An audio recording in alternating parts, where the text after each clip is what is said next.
18 age complete ಆಗಿರ್ಬೇಕು. ಈಗ ಯಾರು ಜಸ್ಟ್ PUC ಮುಗಿಸಿರ್ತೀರಲ್ಲ, PUC ಮುಗಿದವರು ಅಪ್ಲೈ ಮಾಡಿ. ನಿಮಗೇನು ಜಾಬ್ ಆಗೋದಿಲ್ಲ, ಅಲ್ಲಿ ನಿಮ್ಮ ತಂದೆಯವರ ವಯಸ್ಸಿನವರು 45 ಏಜ್ ಇದ್ದವರು ಕೂಡ VA ಎಕ್ಸಾಮ್ ಬರೆಯೋಕ್ಕೆ ಬಂದಿರ್ತಾರೆ.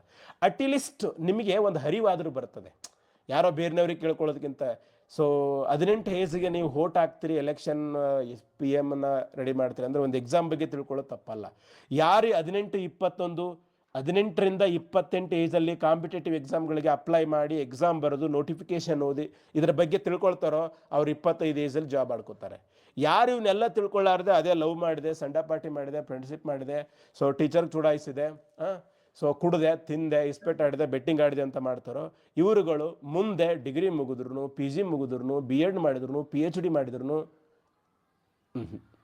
ಅವ್ರು ಯಾವಾಗ ಡಿಗ್ರಿ ಆಗ್ತದ, B.Ed ಆಗ್ತದ, ಮಾಸ್ಟರ್ ಡಿಗ್ರಿ ಆಗ್ತದ, ಆಮೇಲೆ ಕೋಚಿಂಗ್ ಹೋಗ್ಬೇಕಂತ ಮಾಡಿದ್ದೀನಿ. ಹೆಂಗೆ ಓದ್ಬೇಕಂತ ಗೊತ್ತಿಲ್ಲ, ನಮ್ಗೆ ಯಾರು ಹೇಳಿಲ್ಲ, ಎಲ್ಲರೂ ಹೇಳಿರ್ತಾರೆ.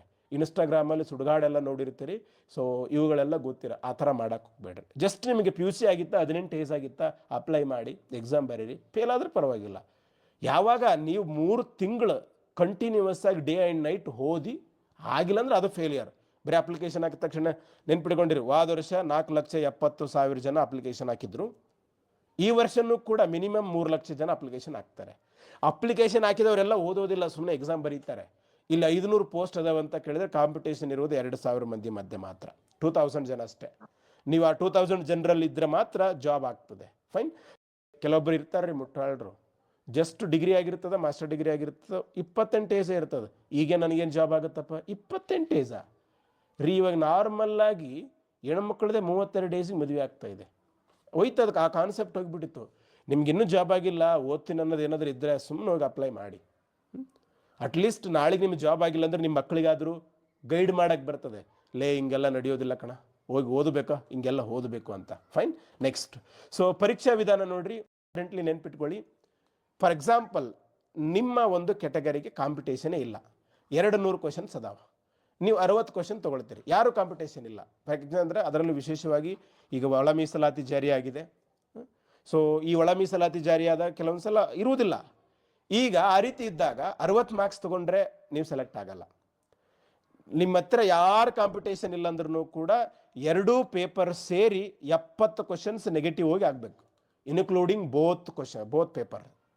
ಅಂದಾಗ ಮಾತ್ರ ನಿಮ್ಮನ್ನು ಆಯ್ಕೆಗೆ ಪರಿಗಣಿಸ್ತಾರೆ. ಹಾಗಂತ ಸರ್ 75 ತೊಗೊಂಡ್ರೆ ಆಗ್ತಾ ಇಲ್ಲ. ಯಾರೂ ಸಿಕ್ಕಿಲ್ಲ ಅಂದರೆ ನಾರ್ಮಲ್ಲಾಗಿ 120, 140 ಮಿನಿಮಮ್ ತೊಗೋಬೇಕು. Depend upon question paper competition ಮೇಲೆ ಹೋಗುತ್ತೆ. ಸೊ ಲಾಸ್ಟ್ ಇಯರ್ ಎಲ್ಲ 90 ತೊಗೊಂಡವರು ಕೂಡ ಸೆಲೆಕ್ಟ್ ಆಗಿದ್ದಾರೆ. ಸೊ ಕಾಂಪಿಟೇಷನ್ ಪ್ರತಿ ವರ್ಷ ಹೆಚ್ಚಾಗ್ತಾ ಹೋಗ್ತದೆ. ನಿಮ್ಮ ಟಾರ್ಗೆಟ್ 140, 120ಕ್ಕೆ ಇರಬೇಕು.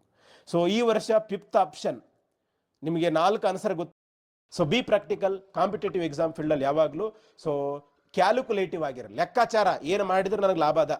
ಎಸ್, ಲೈಫಲ್ಲಿ ನೀವು ಲೆಕ್ಕಾಚಾರ ಮಾಡಬೇಡ್ರಿ, ಬಟ್ ಕಾಂಪಿಟೇಟಿವ್ ಫೀಲ್ಡಲ್ಲಿ ಲೆಕ್ಕಾಚಾರನೇ ಮಾಡಿ. ಫೈನ್. ಸೊ ಎಮೋಷ್ನಲ್ ಆಗಕ್ಕೆ ಹೋಗಬೇಡಿ. ನನ್ನ ಬೆಸ್ಟ್ ಟೀಚರು, ನನ್ನ ಬೆಸ್ಟ್ ಬುಕ್ಕು, ನನ್ನ ಬೆಸ್ಟ್ ಪ್ಲೇಸು, ನನ್ನ ಬೆಸ್ಟ್ ಫ್ರೆಂಡು. ನೋ, ಸೆಲೆಕ್ಟ್ ಆದಮೇಲೆ ಬೇಕಿದ್ರೆ ನೀವು ಬೆಸ್ಟ್ ಏನಾದರೂ ಮಾಡ್ಕೊಳ್ಳಿ. VO ಕಂದಾಯ ಇಲಾಖೆ ಮಾಡಲಾರ್ದಂಗೆ ನೀವು ಮನೆಯಲ್ಲಿದ್ದೀರೋ, ಊರಲ್ಲಿದ್ದೀರೋ, ಹಾಸ್ಟೆಲಲ್ಲಿದ್ದೀರೋ, ರೂಮ್ ಮಾಡ್ಕೊಂಡಿದ್ದೀರೋ, ಧಾರವಾಡ ಹೋಗಿದ್ದೀರೋ, ಇವೆಲ್ಲ ಪ್ಲೇಸ್ಗಳು ನಿಮ್ಮ ಕಂಫರ್ಟ್ ಅಷ್ಟೇ. ನೀವು ಯಾವುದೇ ಪ್ಲೇಸಿಗೆ ಹೋದರೂ ಜಾಬ್ ಮಾಡ್ಕೊಂಡು ಬಂದಿಲ್ಲ ಅಂತ ಕೇಳಿದ್ರೆ ಯು ಆರ್ ವೇಸ್ಟ್. ಎಸ್, ಓದುವಾಗ ಅದೊಂದೇ ತಲೆ ಇರಬೇಕು. ಓದಿ ಎಕ್ಸಾಮ್ ಮುಗಿತಾ ಆಗಲಿಲ್ಲ ಅಂದ್ರೆ ನಡೀತದೆ ತಗೋ, ಬೇರೆ ಸುಮಾರು ಕೆಲಸಗಳದಾವಂತ. ಓದುವಾಗ ಬೇರೆ ಚಿಂತೆ ಮಾಡೋದು, ಬೇರೆ ಕೆಲಸ ಮಾಡುವಾಗ ಓದುವ ಚಿಂತೆ ಮಾಡೋದು, ಧಾರವಾಡದಾಗಿದ್ದಾಗ ಊರು ಚಿಂತೆ ಮಾಡೋದು, ಊರಾಗಿದ್ದಾಗ ಧಾರವಾಡ ಚಿಂತೆ ಮಾಡೋದು, ಈ ರೀತಿ ಮಾಡಕ್ಕೆ ಹೋಗಬೇಡಿ. ಸೊ ನೆನ್ಪಿಟ್ಕೊಳ್ಳಿ, ವಿಲೇಜ್ ಅಕೌಂಟೆಂಟ್ ಜಾಬ್ ತಗೊಂಡು ನಾನು ದುಡ್ಡು ಮಾಡ್ತೀನಿ, ಲಂಚ ತಿಂತೀನಿ, ಹಂಗೆ ಮಾಡ್ತೀನಿ, ಹಿಂಗೆ ಮಾಡ್ತೀನಿ ಅಂತ ಕೇಳಿದ್ರೆ ಖಂಡಿತ ನೀವು CT ಪಾಸ್ ಆಗೋದಿಲ್ಲ. ಸಾಧ್ಯವಾದಷ್ಟು ತುಂಬ ಬಡ ಜನರು ಇರ್ತಾರೆ ಇಡೀ ಗೌರ್ಮೆಂಟ್ ಜಾಬ್ಗಳಲ್ಲೇ.